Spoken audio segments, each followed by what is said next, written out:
I'm not going to beat around the bush when I say that Star Wars Battlefront 2 looks amazing, and it will definitely be covered and discussed a lot with my future content after it releases. At the same time, however, it's kind of a shock for me because I never even owned the 2015 Battlefront that was considered a disappointment by both gamers and Star Wars fans. I ended up just renting the game for a few weeks, months after it released, and afterwards felt very relieved that I spent £10 instead of £50.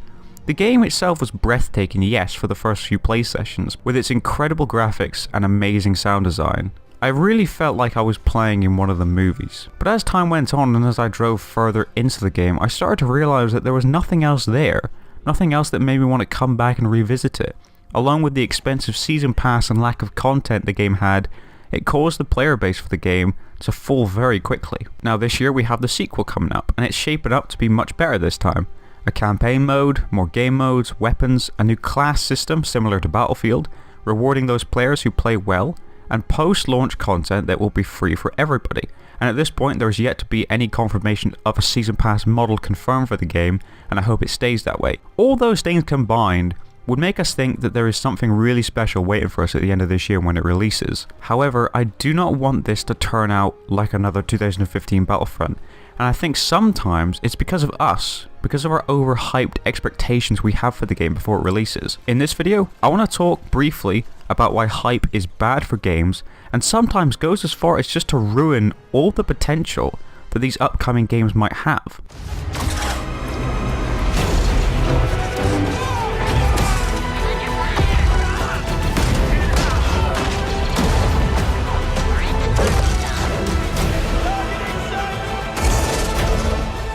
Now before I sound like a complete hypocrite, yes, I am excited for Star Wars Battlefront 2, but I'm not holding it up to be one of the best games of this generation. It's just another generic shooter that's based in the Star Wars universe. Now this is how gaming developers go about their coverage of their new project leading up to its launch. They tend to always show off the best looking bits and the most cinematic parts of their game. A few examples would be Spider-Man at this year's E3 showed Spidey stopping a crane from falling down with his web swings, all while chasing a helicopter at the same time. Battlefield 4 showed off the Shanghai skyscraper falling down during the end of a multiplayer match. Anthem had that raging storm that kicked in halfway through the demo, and No Man's Sky, well, showed off a lot of lies. Developers need to show off the best bits of their game when they advertise it, because the way I see it is that they may be concerned about the amount of time they are allowed to show off their new game before its launch, and that might not be enough, or a whole lot at least. So if they have a very limited amount of time to grab the gamer's attention, to be honest, can you actually blame them for that? I was seriously one of the only few people in my gaming friends circle who wasn't going apeshit crazy over the 2015 reveal of Battlefront.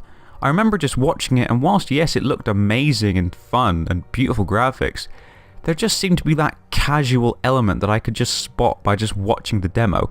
Little do you know, when the beta came out, I tried it out and got to confirm that for myself. And the iconic modes like Galactic Conquest from the original Battlefronts have yet to be confirmed for this year's Battlefront 2. They need to be brought up in discussion more leading up to the launch, and not afterwards if it happens to not be included in the base game. And also, we need to talk about how much content will this game have post-launch. We already know that there's going to be apparently 3 times as much content than the first one, but let's talk about post-launch content that comes afterwards. That will be very key in keeping the player base at a very healthy rate. We've talked about Battlefield 1. While the game was pretty solid when it launched, it has been the post-launch for me, and others as well, that have brought that game down with the inconsistent releases of new content. Let's hope that Battlefront 2 doesn't make the same mistake as Battlefield 1 did.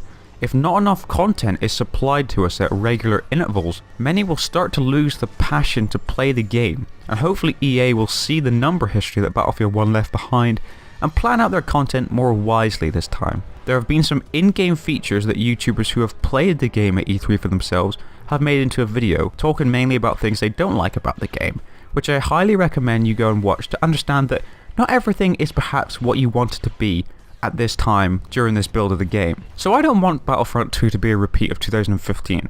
I hope we can all bring up requests and concerns that we have for this game and discuss them instead of getting caught up in the hype train, which I can understand for some people is quite hard to stay away from. There isn't a whole lot more for me to add to this topic, given the fact that we've been shown very little content for this game so far, and there is so much more to be shown in the coming months before it releases. Probably we'll get to see some more at Gamescom, whether it will be some single player footage or some more maps and game modes. When Battlefront 2's open beta releases in September, I assume, I encourage everyone to get in there and try it out, whether you're planning on buying the game or if you're minorly interested so far. When the beta comes out, give it a shot, and when it closes, get your opinion out there. Go on Reddit, Twitter, post your concerns and thoughts on it, and then it can be picked up by those who agree with you. That makes your voice that much louder. So yes, I am excited for Battlefront 2, but I'm not hyped. The people who are hyped for this game are the people who already have the belief that this game is going to be amazing, and are just sitting there waiting for it to release and doing nothing about it. But for the people who are excited for this game, we want to make sure for ourselves that it's as good as it can be. Thanks for watching. Leave your comments on what you think of Battlefront 2. Are you going to be buying it or not? And also leave your likes and dislikes, whichever you approve of. And I'll see you guys all again soon. Take care of yourselves. Bye.